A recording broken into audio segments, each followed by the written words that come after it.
À peine enceinte de Jésus, Marie part chez Zacharie et Élisabeth.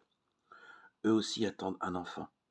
C'est Jean-Baptiste qui, plus tard, annonce la mission de Jésus. Marie entre dans la maison d'Élisabeth et le salue.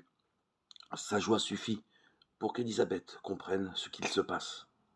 L'enfant de Marie est un cadeau de Dieu pour elle, mais aussi pour le monde.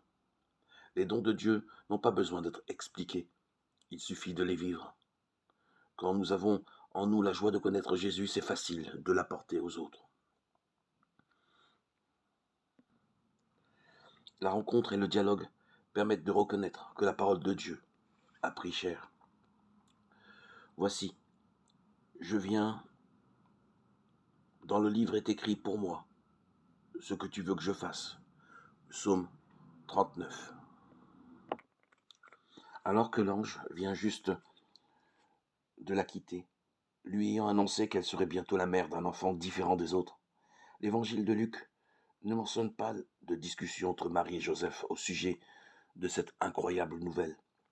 En revanche, il raconte comment Marie se rend en hâte chez sa cousine Élisabeth. Marie se mit en route et se rendit avec empressement. Marie se dépêche car elle a besoin de parler à quelqu'un de ce qui lui arrive, d'essayer de mettre des mots pour le raconter, et peut-être aussi pour s'en convaincre elle-même. En arrivant chez sa cousine, elle n'a rien besoin de dire. Élisabeth a déjà perçu l'essentiel.